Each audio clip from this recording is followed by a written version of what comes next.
আমরা দেখে নেব তরকারিটা হয়েছে কিনা।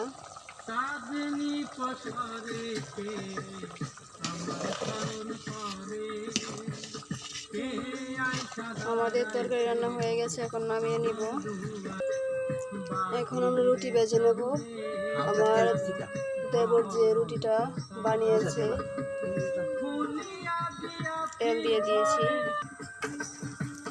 এখন রুটিটা দিয়ে দিয়েছে আমার দেবর। রুটিটা আমি এখন ভেজে নিব।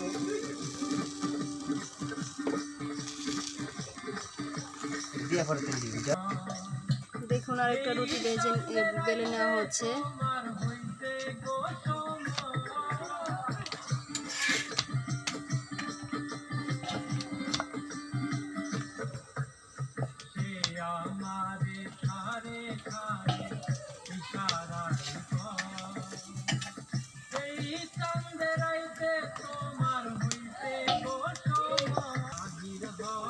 রুটি হয়ে যাচ্ছে।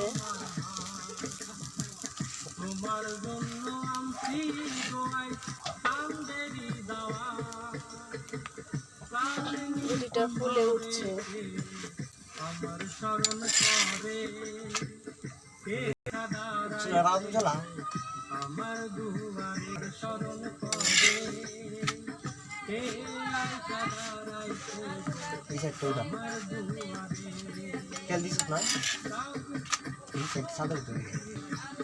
এই রুটিটা হয়ে গেছে, নামিয়ে নিব।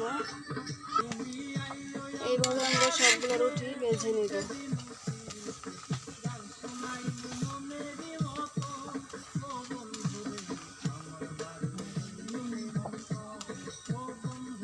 আমরা এখন দেখে নিই গোস্তের তরকারিটা কেমন হয়েছে। এই যে দেখুন মুরগির মাংসের তরকারিটা কেমন হয়েছে, কমেন্ট করে জানাবেন। আমাদের রুটি বানানো হয়ে গেছে। এই যে দেখুন আমার দেবরের রুটিগুলো কত সুন্দর হয়েছে। এখন ও খেতে যাবে। এই যে দেখুন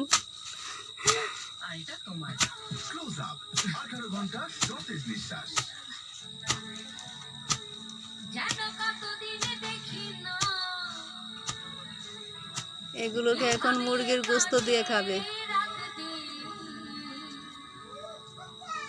এই যে দেখেছেন।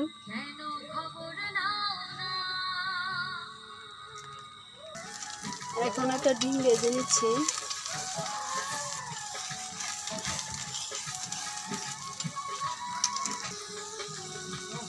এই যে ডিমটা ভেজে নিলাম। এখন আমাদের অবশিষ্ট রান্নার বাকি আছে আলু ভাজি। এখন আলু ভাজি করে নেব। এখন আমরা আলু ভাজিটা করে নিচ্ছি। আলু ভাজিটা করলে আমাদের রান্নাবান্না হয়ে যাবে। তো গাইস আজকে এ পর্যন্তই। আজকে আর কোনো রান্না হবে না, রান্নাবান্না কাজ শেষ। তো আরও কোনো দিন দেখা হবে নতুন একটা ভিডিও নিয়ে। সে পর্যন্ত আপনারা ভালো থাকবেন। আর আমাদের ভিডিওটা কেমন হয়েছে কমেন্ট করে জানাবেন। আল্লাহ হাফেজ।